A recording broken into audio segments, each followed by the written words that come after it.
Um,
Welcome back. I hope you had a chance to re-energize and make some connections with other audience members here today. Well, next we have our panel discussion on secure by design, cybersecurity as a foundation for digital transformation. As I mentioned earlier, the global pandemic has highlighted unprecedented challenges for anyone working in public sector cybersecurity, and predicting what's next carries a lot of uncertainty. We've seen the public sector taking steps to digitally transform virtually overnight throughout the pandemic to ensure continuity, even, I'll put my teeth back in, of citizen services. Nevertheless, with a recent survey finding 76.1% marked rise in cybersecurity threats compared to the same time last year, cybersecurity arguably the most important step in any organization's digital transformation journey, and the sector must continue to evolve as cyber attackers become more sophisticated, driven by weaknesses remote working presents.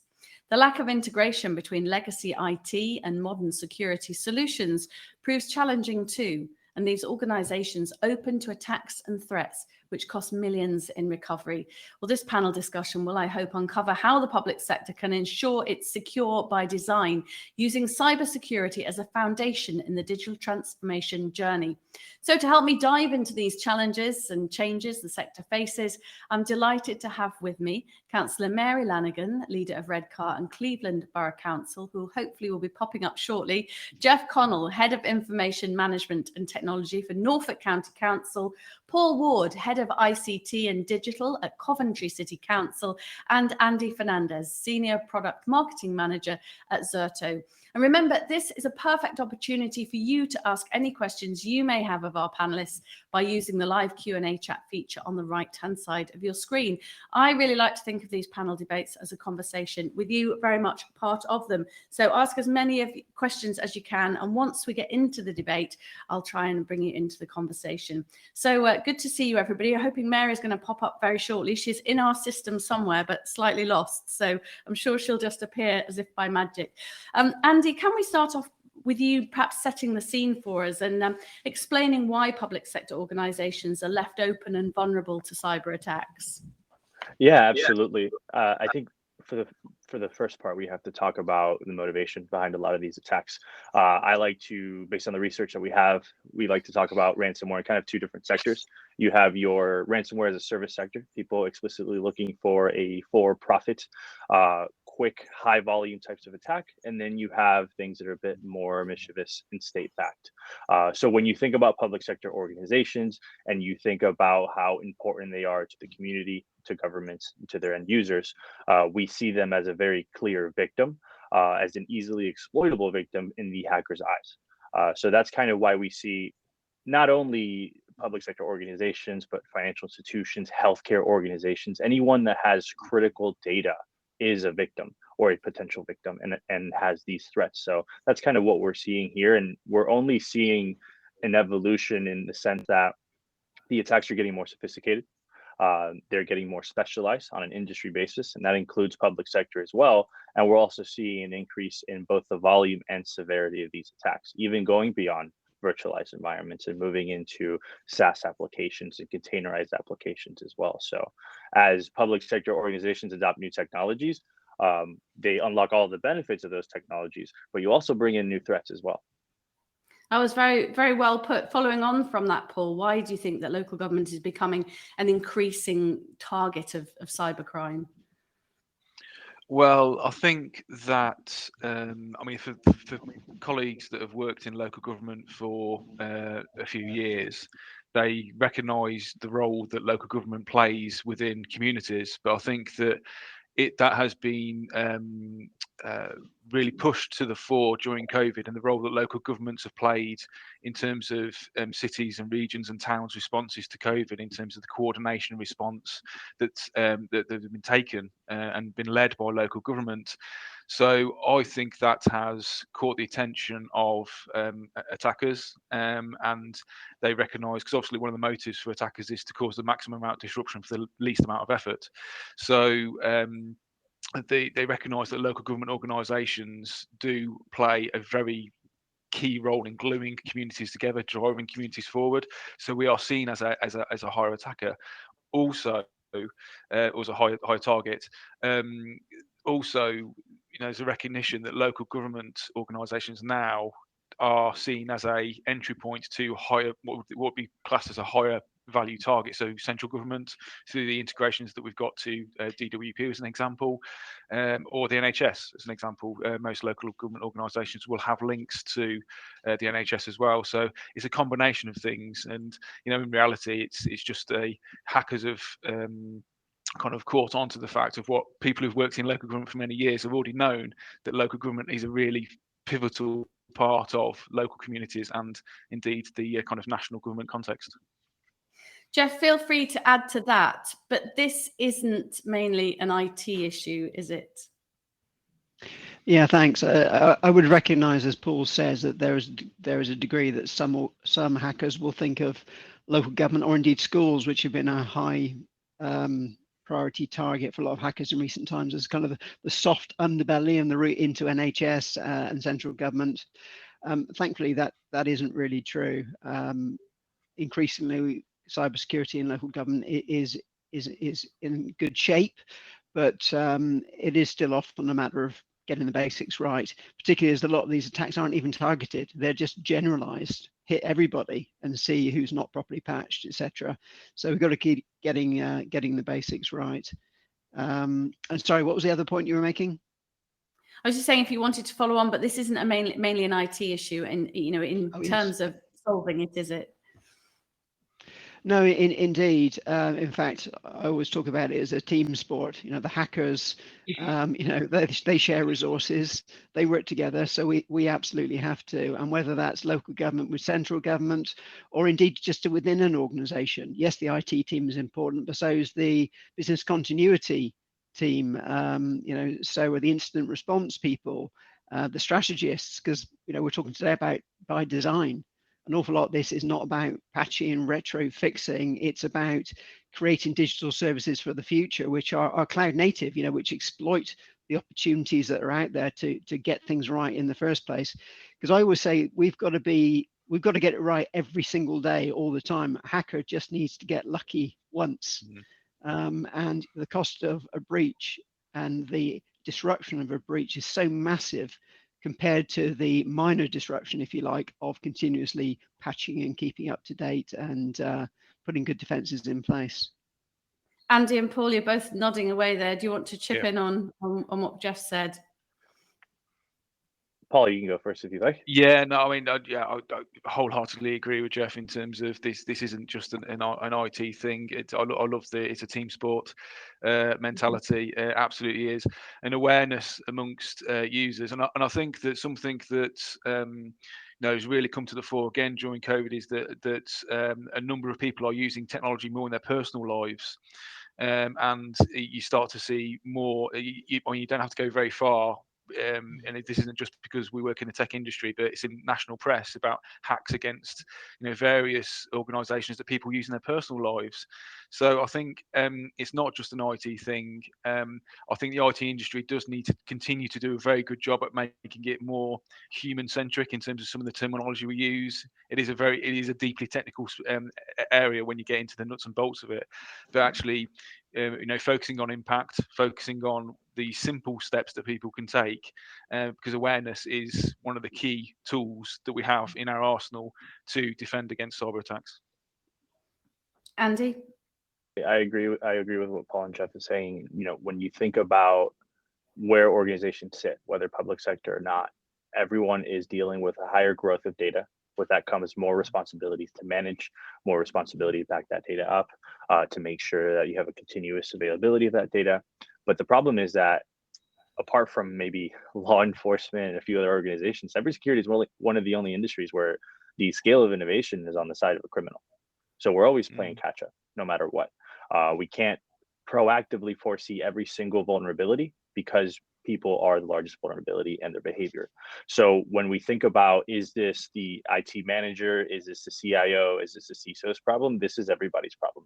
This is a board discussion now, because the board and the leadership are able to set the tone of, are we properly going to invest in both training our people, but also training our organization and finding the right tools to get that data? Jeff, were you indicating you want to come in there? Yeah, I just want to build on that point about, this is a board level issue. In fact, it's a board level risk management issue, first and foremost, more than technical issue. It's about risk appetite. It's about understanding the nature of the data assets that you're protecting, how important they are, and then all the technical stuff about where do you store it, how do you handle it, flows from that. And I think too often it is considered to be a techie issue until it goes wrong, and then it's absolutely everybody's problem. Let's talk a little bit about when it does go wrong. Just incidentally, by the way, preparing for this conference terrifies me as somebody who, just uses tech generally on a personal level, because I'm aware of how unaware I am of people getting into we're so used, aren't we, to putting our credit cards in, our details, and seeing things, if you've done a little bit of searching on the internet for something and then you're seeing adverts pop up the next minute, it makes me feel how naive I am in my personal life talking to you guys. But what I'd like to do is, Mary's still not with us. In fact, she is probably just about to join. Mary, that is absolutely perfect timing.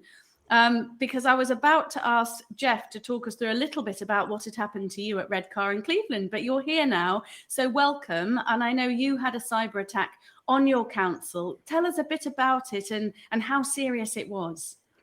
It was actually catastrophic. I got a phone call on Saturday morning from my managing director to say our systems had gone down. We didn't actually know at that time what had actually happened. It turned out it was a cyber attack. It was from a foreign country that we got. So what happened to our staff is we had nothing. Everything went down. Telephone lines went down when people tried to contact into us. And of course, because we didn't have connections with police, everybody pulled all the systems that we had. So my staff were actually working with pens and papers, and we had to put up other phone lines to get them in there, temporary. We had no way to pay our staff. I had to get another local authority to come in. Central government were quite good. I got GCHQ up as quickly as we could once we found out what was going on there. And it did actually go to Cobra. I got a ransom attack. Yes, it went to Cobra. I got a ransom attack. They sent me a connection to say that they wanted this money and then they would remove the virus out of the system. The problem being about that is, once I'd actually spoken to GCHQ, putting viruses into our system like they had, there was no guarantee that they could remove it once it was in, because it worked like a worm right through the systems. And of course, what we had was, because we've got social services, you can imagine the impact that that actually had on us. It was absolutely catastrophic. And can you describe, Mary, can you describe a bit of that impact? Sorry to interrupt you there, but I'm just wondering if you can give us a flavour of that impact, particularly because obviously you've got social services to think about. Well, we lost all of the IT systems, so we had no access to any of the computers. Telephone, printers, Wi-Fi, everything actually went down. And the website that we had was totally destroyed. So it was mobile phones, of course, we had to rehost them up to try and get in. We were trying to keep in touch with public as much as we could. A lot of vulnerable people sat within Redcar Cleveland Council where we were, and we were trying to connect with them. So you can imagine how absolutely difficult that was in order to do that. The staff came in, we were working 24/7. My IT staff were working alongside GCHQ, who actually came up to help. And it turned out that my staff were actually sleeping in the offices in order to try to unravel what we had, to try to get those systems back up. We managed to recover some, but most of our systems had to be all rebuilt in order to do that. We prioritised as much of the vulnerable as we could within Redcar Cleveland, but you can imagine a lot of elderly people that we had to send people out in order to say it's okay, we're getting everything up and as quickly as we can. But it took weeks and it cost a great deal of money in order to do that, to rebuild. We were in constant contact with central government. We were speaking to the ministers every day as to what was going on. And the first question, what they said to me was, "Are you going to pay this ransom attack, Mary?" And I said, "I absolutely am not." Because the thing being about that is, had we done that, I didn't know what impact that was going to have on the rest of the local authorities that we had. We understand that this virus had been put into our systems weeks before. And so for some reason, someone had clicked on that, not realizing what was in there. And of course, it started off that chain of events, which was absolutely appalling. I did speak to the LGA, and I've spoken to the leaders of most of the authorities within the country to explain to them what had happened to us, because we'd already got a clean bill of health from the LGA. We were in the top 20%, Redcross Cleveland, for safety, but you learn at your costs that there's actually no such thing as safety in there, and they can get into the systems. So what we've done now is I've brought a company in, and what they're doing is they're targeting us, because our systems we feel are 90% safe. However, we've got them coming in and they are putting viruses in, not that it's going to see if we can detect, to see exactly how that, if we can pick those up. But the systems at Redcross Cleveland were all together. And what we've done now is we've separated all those so that if we get another cyber attack, it's only going to hit a certain amount of us that we can recover. We've got backup services now that we can recover quite quickly on there to bring them back into line. But it's critical that the other local authorities, because there's a lot of them, weren't even up to the levels that we were. So we've talked them through that, and we're sharing that across the country. Gosh, Mary, what an extraordinary story. And your timing to pop up on the conference was absolutely perfect. I feel that we've sort of been lucky to hear that story, you know, in your own words. So let's get a bit of reaction to it. Andy, first of all, your thoughts to what Mary's explained. And also, can you tell us a bit more about how ransomware attacks have evolved? Yeah, absolutely. I think so. If you think about ransomware becoming what I would call mainstream, maybe 5-6 years ago, you guys can correct me on that. But ultimately, what we're seeing is the attacks are getting much more sophisticated. They're increasing in volume. We're even seeing perpetrators use the backup services themselves to encrypt or to find the data that they actually want to exploit. But it goes beyond just encrypting the data and waiting for money to come back. It also goes into, let's just almost act as a parasite and use this company's organization, this IT organization, to pump cryptocurrency for us, right? That's what they call a crypto jacking scheme.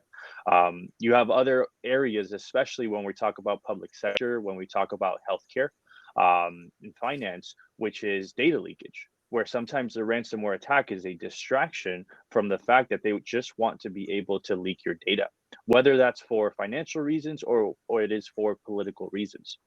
So what Mary described is a very common example of how, one, all it takes is one person to be able to initiate the sequence of events, but two, it's how much time, resources, and labor goes into recovering these systems, getting things back up and running.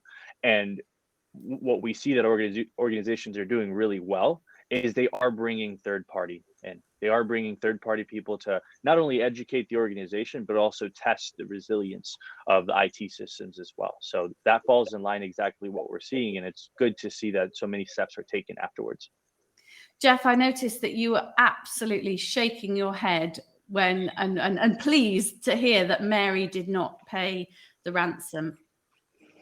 Yeah, at the end of the day, a lot of these people, this is a business, isn't it? And if they think that they will get a ransomware payout, then we'll be targeted even more. And I just want to say here, if there's any potential hackers listening, we do not pay. We do not pay out.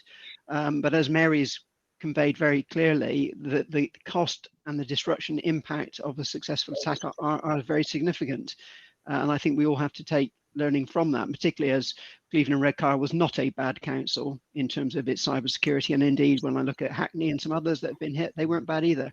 They just had a bad day, or there was a vulnerability at a point in time that got exploited. And so the starting point was getting offline backups. That's what the whole local government's been doing in recent times to make sure that you can at least recover. But then ransomware's pivoted. And so it's not just about pay us some money and we'll give you the keys back to unencrypt your data. It's now about, actually, we've exfiltrated some of your data. We will publish that on the dark web if you don't pay us. So that's an additional reason why we have to be secure, because we have to protect the data of particularly the vulnerable people whose information that we store to look after them. So I think certainly the business continuity angle as well came through from what Mary was saying. We've got to make sure that we are sadly pretty much expecting a breach of some sort at some time, and we've tested and we're ready to respond. But yeah, I was pleased to hear that the view was very much that we would not pay. Same with the schools as well. Paul, it sounded like Mary had a lot of support. She's got a little phone call coming in there. What was it about her story that resonated with you, and and particularly on perhaps the recovery side? Well, I don't know about Jeff, but Councillor Lanigan's story certainly sent chills down my spine in terms of if something would happen in Norfolk or Coventry, in terms of the role, the teams that Jeff and I look after in our respective roles. You immediately go there in your head in terms of, okay, how would we deal with that? How would we handle that? And it is really, really interesting. And I think that whilst there's about 380 local government organisations in the country, and Redcar and Cleveland for Councillor Lanigan was probably one of the first high-profile councils that were hit with a ransomware attack of this scale. The next one being Hackney. Both of those councils, and Jeff kind of alluded to this, both of those are councils in terms of, in our respective roles, you look at and think, okay, well, actually, Redcar and Cleveland, they're doing well, from a technology point of view. They have done well from a technology point of view. Hackney, absolutely. They're seen as a leading light in London in terms of some of the digital innovation that they are doing. And it does make you take a step back and think, well, actually, if Redcar and Cleveland can be attacked, if Hackney can be attacked, then, as I think Jeff's already alluded to, no one is immune from this, and almost to a certain extent, whatever protections you put in place, there's always that risk there. In terms of a recovery point of view, and this again goes to perhaps a further answer to the original question you asked me, Mary, was that local government organisations run so many services. So Coventry, as an example, runs about 700, 800 services. And whereas private company might have, say, 3 or 4 product lines, and kind of the attack points are there, you've got 700 different services which run as 700 different enterprises almost within the organisation. So recovery across those, the recovery in social care will be completely different to the recovery that was required in domestic waste, recovery that's required in HR. Because it's almost 700 different plans that are needed to do that. So, hats off to Redcar and Cleveland in terms of the role that they've played in this, and because it has raised awareness, and unfortunately, very, very painful for Redcar and Cleveland, obviously, but it has raised awareness within local government industry. And the work of the National Cybersecurity Centre, which is part of GCHQ, which Councillor Lanigan referenced there, is good. It's phenomenal, and we continue on that charge. Mary, I'm just wondering, before we sort of broaden out onto other things, what the financial impact on the council was, and also what effect did the attack have on your staff? The staff were amazing. Got to say that. It was very stressful for them. Financially wise, I had a bit of a chew with central government over this. This was a criminal act on the local authority.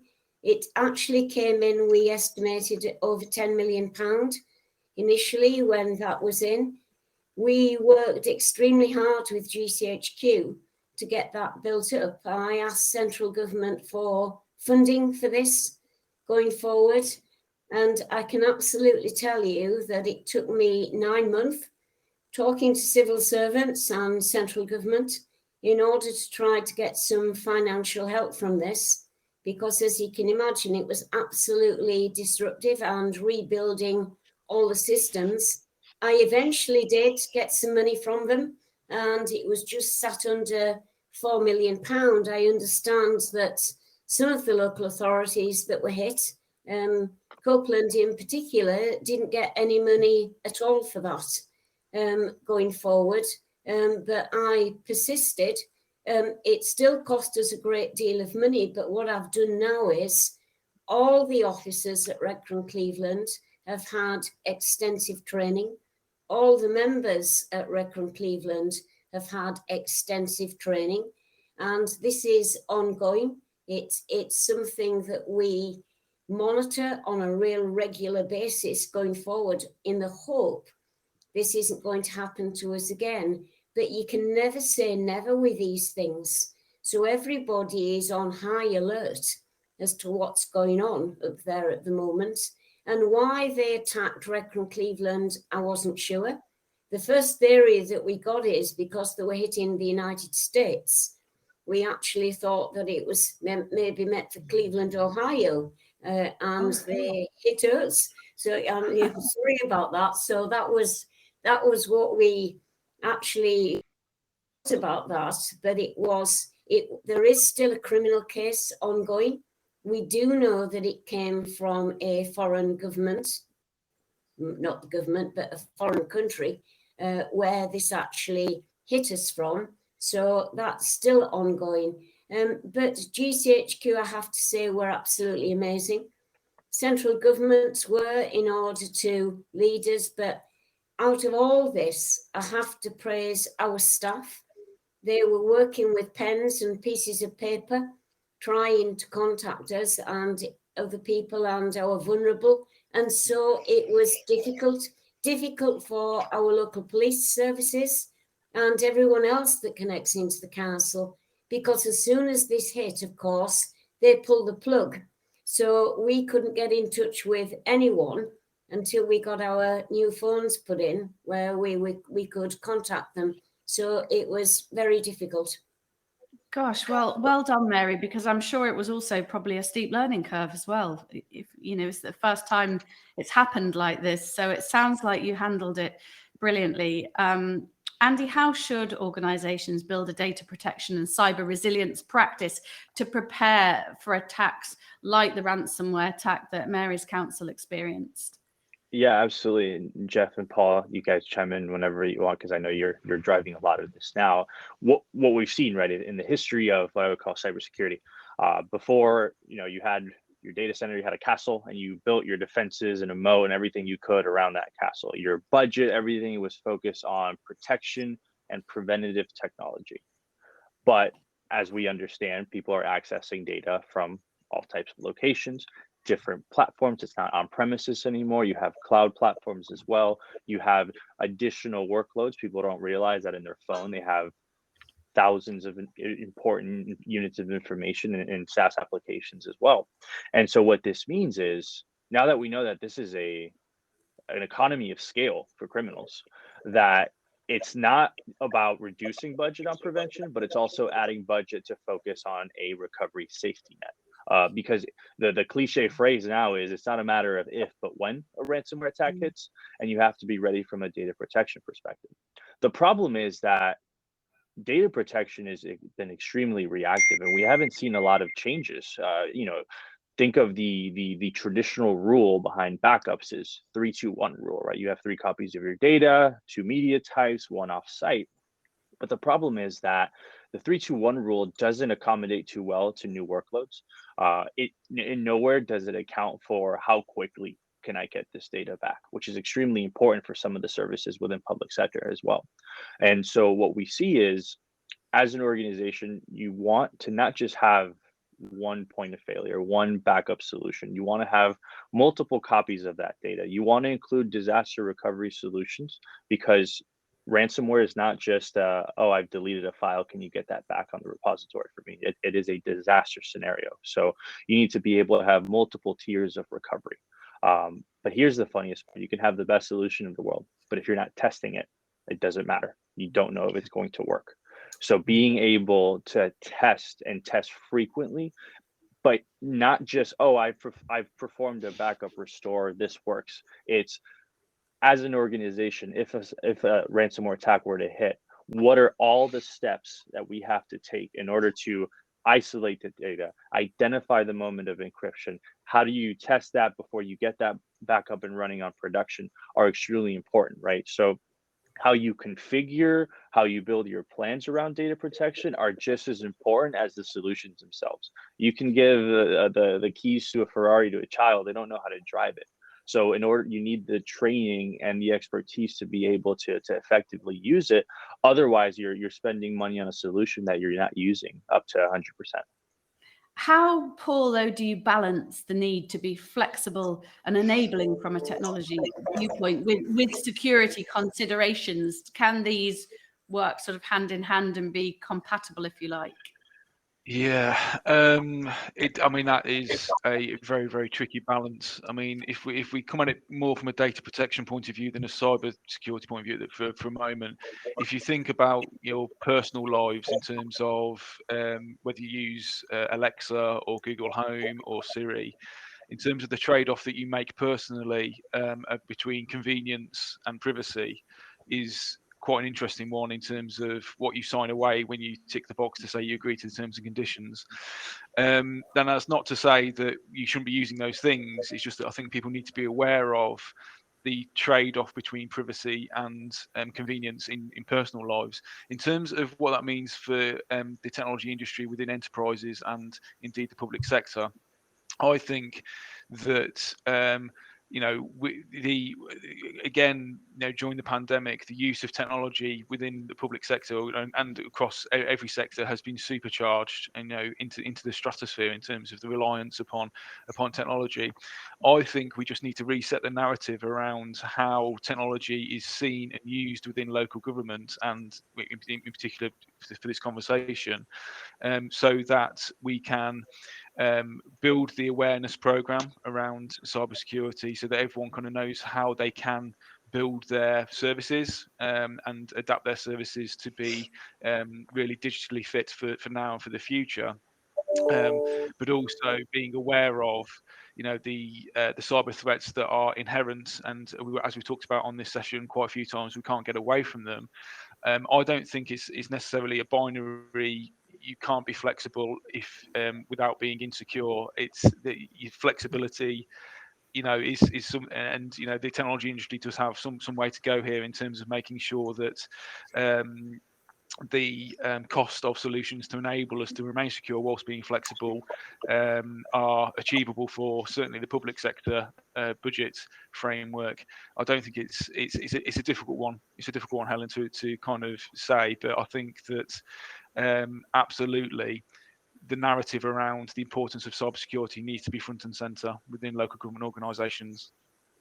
Jeff, I know you'll have thoughts to add, but also, as well as your thoughts to what's already been said, I'm just wondering where our suppliers fit in and whether they can help. Yeah, good point.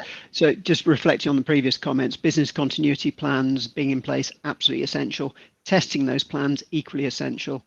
We did a recent online thing where we just told all our senior managers, switch the Wi-Fi off on your laptop and deal with this cyber incident simulated that we've sent you in your email.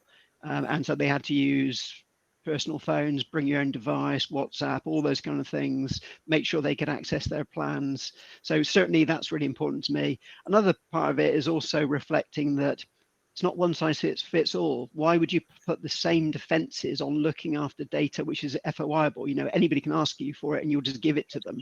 Don't treat that the same way you treat your social care information. Put them in different places that reflects their value to you as an organization. So I think that's important. Also, there's a concept called zero trust, or SASE, which is about protecting the applications, constantly checking who's able to access them, every time you go to it. So it's not just about protecting your overall network, it's protecting specific data sets and specific application systems. That's direction of travel for the industry. I think we're all on that journey at embracing the security opportunities that are in cloud, because you can configure cloud badly, but if you configure it well, it definitely gives you a step up in terms of cybersecurity capabilities. And the last thing I would just flag up is we are largely 9 to 5 operations. I mean, actually, it might be 8 till 6 or whatever, but by and large, the IT staff are not 24/7. And so I think one of the things we're looking at the moment is regional SOCs, so security operational centers, so that we can pool our capacity and buy in external support to protect us out of hours. Because you will have noticed most hacks happen on a Friday night, so that the bad people get the whole weekend to play with things before you spot it quite often. Mary, as we come to the end of 2021, which has been quite a year for you and the council, how robust are you feeling for 2022? Do you feel you've got the right systems and processes in place to protect you into the new year? Yes, I do, and I do feel more confident. And Jeff's absolutely right, because for social services, that is actually wrapped around security as tight as we can. We've got certain services within Redcross Cleveland that Jeff's absolutely right, that we don't need that. That's out in the public domain. But we are testing on a regular basis now. We're doing everything we can to make sure, and that's exactly what we're doing, that the rest of the public sector and the other councils within the UK need to learn from Redcross Cleveland, because this was catastrophic. And then, of course, we got COVID on top of that, and I was the new leader in there. So you can imagine that within months of me taking over, we got this. I don't think we can ever be 100% confident. You can't with these things, but we are doing every single thing we can and as robust as we can to make sure that we can pick these things up. And because we are now in silos, if you like, with certain aspects of the council, then if they hit us again, they're only going to hit one sector. But we've got several backups now with it. And we learnt with that from not just the LGA, but GCHQ, in order to make sure that we were as secure as we possibly could be. But you never say never, do you? You never say never, and I'm guessing that Andy would probably say we can never be 100% safe. And we have come to the end, and I just want to say a special thanks to Mary for actually sort of providing us with a bit of a backbone for that debate. There are still lots more questions I'd have liked to have asked, so I'm hoping that you'll all join us on another one of these virtual events. But what a great and engaging conversation. So a massive thank you to all our brilliant panelists there on panel one, to Mary, to Jeff, to Paul, and to Andy. And thank you to our audience for listening, and I hope there have been some interesting learnings for you there. Our next keynote speaker is Michael Simpson, Public Sector Security Engineer at Checkpoint Software Technologies. Michael will be looking at the state of cybersecurity, public sector 2022, with a pre-recorded film. So over to Michael. Hi, my name is Michael Simpson. I work in the UK public sector team here at Checkpoint Software Technologies, and I'd just like to take the next 15 minutes to talk about what we've observed in the UK over 2021 through into 2022. So in this year's cybersecurity report that we published, we observed that actually a number of the cybersecurity issues within inside the organizations we work with weren't fully down to technological issues, but actually down to administration, configuration, and the human element. This is further backed up by findings from Gartner, who state that through to 2023, they believe that a significant amount of issues will be down to misconfigurations and human error. If we look into 2021, of course, we all realize there were a significant number of attacks. You couldn't go a single day without seeing that there was a ransomware attack, a supply chain attack, or a new APT on the scene. Now, what enables me as a Checkpoint employee to stand here today and talk to you about the threat landscape? Well, a number of the discoveries were actually initially published by Checkpoint Research. Our 200 strong research team work with inside Checkpoint, feeding information into Checkpoint's global intelligence database, Threat Cloud. Our Threat Cloud is connected to over 150,000 networks, millions of endpoints and enforcement points, acting as sensors, feeding all that information back into the intelligence database to be processed by our machine learning engines. We inspect billions of websites and files daily, with over 250 million malware activities observed every day, feeding that information back out into the intelligence community, feeding that information back out to our customers. Now, if we look at the UK specifically, focusing on the information we get from Threat Cloud, we can observe that on average, an organization is hit about 417 times a week. Not quite as high as a global average, but still significant. It's worth pointing out as well that email is still the malware delivery mechanism of choice, primarily coming down to human error. The more you can put malicious attempts in front of a human, the more likely they are to click through that first email and actually leverage that attack. That is significantly being caught up by mobile though. As we can see, the UK on average sees more malware attempts through mobile than any other country globally. That's something we're going to talk about a little bit later on. But right at the top of the organizations that are being hit, we're seeing high in education, research, government and military. And this is reflective across the globe, seeing public sector as a #1 target. So if we focus now on some of the supply chain attacks throughout 2021, I don't think I need to go into too much detail. These were widely publicized. But what can we do to protect ourselves moving into 2022? We're fully expecting to see these attacks become more significant in size and in frequency. And rather than bad actors hitting end targets directly, we're going to be seeing them hitting managed service providers, cloud service providers, hitting a single target and being able to hit many customers at the same time. The UK is certainly looking to introduce more regulation, more accreditations, and more certifications around the supply chain, looking at introducing more certification regulations that must be published on a regular basis and followed. So from that, we're going to see stuff like cloud security posture management taking pride of place in the entire supply chain, right from the software developers right up to the end users.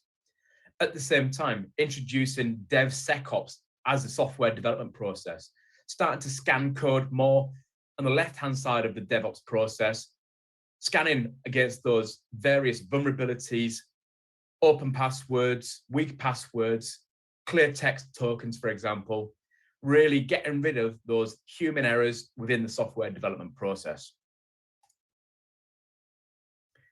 Focusing on data breaches now, of course, data breaches don't have to be just down to an attack, also down to the fact that there's human error in there and the fact that people are inadvertently sending out information, receiving information, leaking information out that shouldn't really be shared. Now we're seeing more and more ransomware attacks that are actually now using the triple extortion method. So rather than just targeting ransomware and targeting an end user and encrypting their files, actually infiltrating, extracting that data, ready to release that data, even as going so far as to contacting the end user or the end user's customers and threatening to release the information there and charging additional ransomware there as well. Again, increasing scale and frequency, but also the impact as well. We saw ransomware attacks up to £40 million in value to this year, with the average value being about $310,000 per attack. And more significant is the fact that the phishing techniques used to initially leverage these ransomware attacks are becoming more and more sophisticated. It's now becoming difficult even for the trained professional to be able to spot what's a phishing attack and what isn't a phishing attack. So what can we do to actually assist with that? Well, we'll be looking to leverage artificial intelligence and leverage technology, both at the endpoint, the enforcement point, as well as assisting in the administration tasks. Some of the new phishing attacks we're seeing are zero phishing and click time phishing, for example.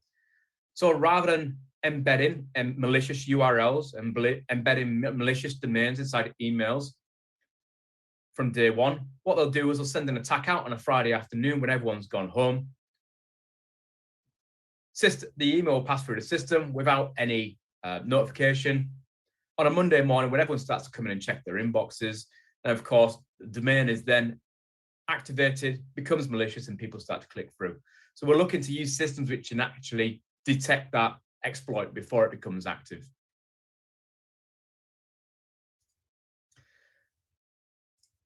So looking forward at mobile security. Now, as I mentioned earlier on, mobile security has become significantly more prevalent in cybersecurity attacks. And that's mainly because everyone's carrying a mobile phone. We tend to look at mobile security very, very differently to how we look at computer security, for example. You know, we'll go into Facebook and we'll download that app so we know which Disney princess we look like.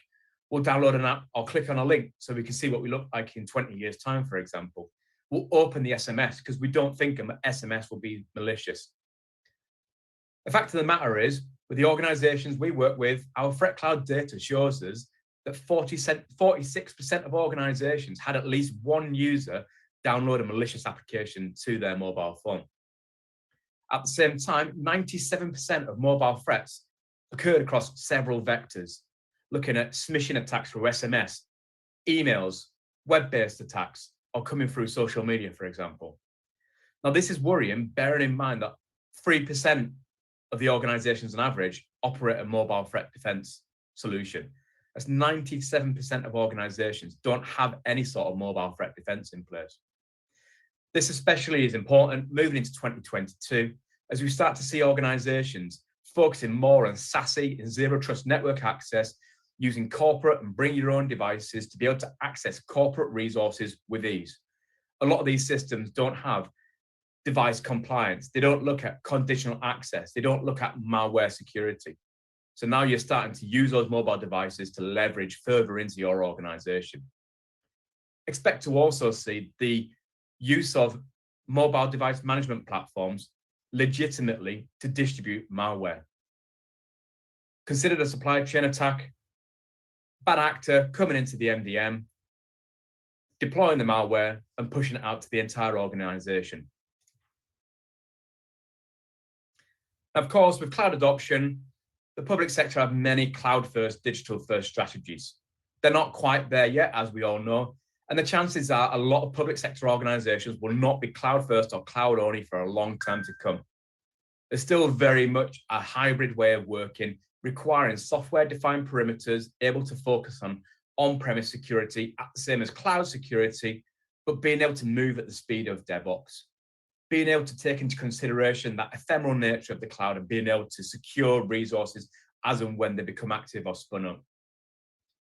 Now, of course, the cloud brings with it new technology and requiring a new security strategy. We're seeing microservice, serverless, we're seeing APIs being used within inside the cloud, either from third-party vendors or developed in-house, which will allow API attacks to become more significant throughout 2022. Rather than targeting end users and relying on the human factor, actually being able to hit internet-facing cloud security providers, cloud platforms, and being able to leverage those various APIs and those software configurations. The same goes for infrastructure as code. So we're going to start to see more and more organizations starting to deploy their solutions as scripts, using Terraform templates, for example, and pushing that out.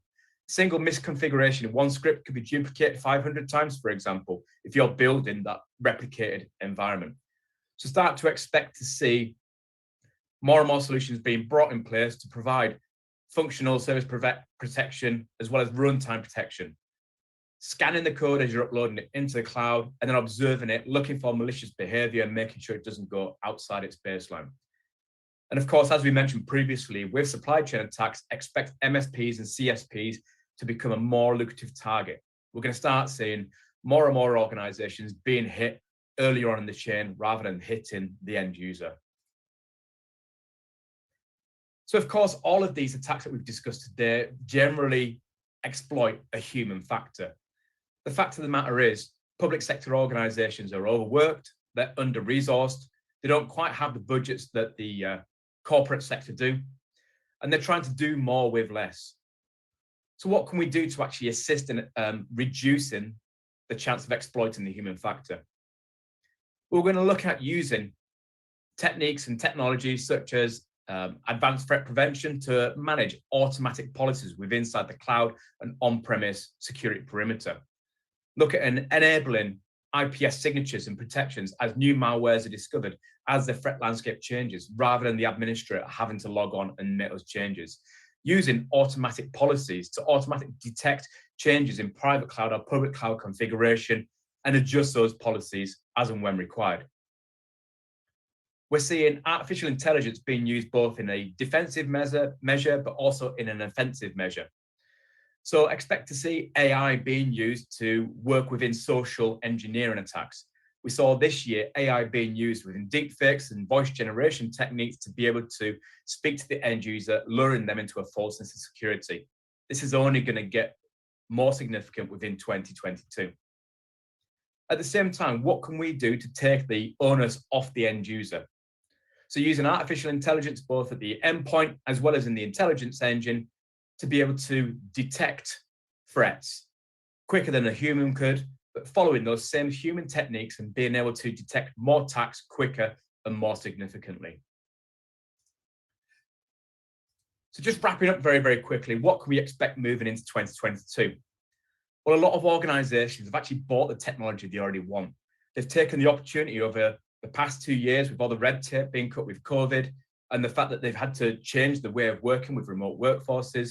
We can expect a lot of these organizations to start implementing the changes, using the lull that we've currently got in the COVID battle to go back, look over what they've done over the past 2 years and redo it a little bit better.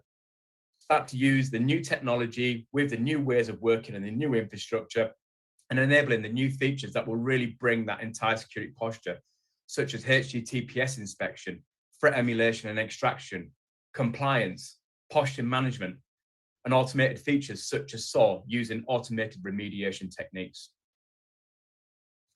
Well, that's been me. I've been Michael Simpson. If you want to find out some more, please feel free to reach out to one of the Checkpoint security engineers or account managers. Thank you and enjoy your day.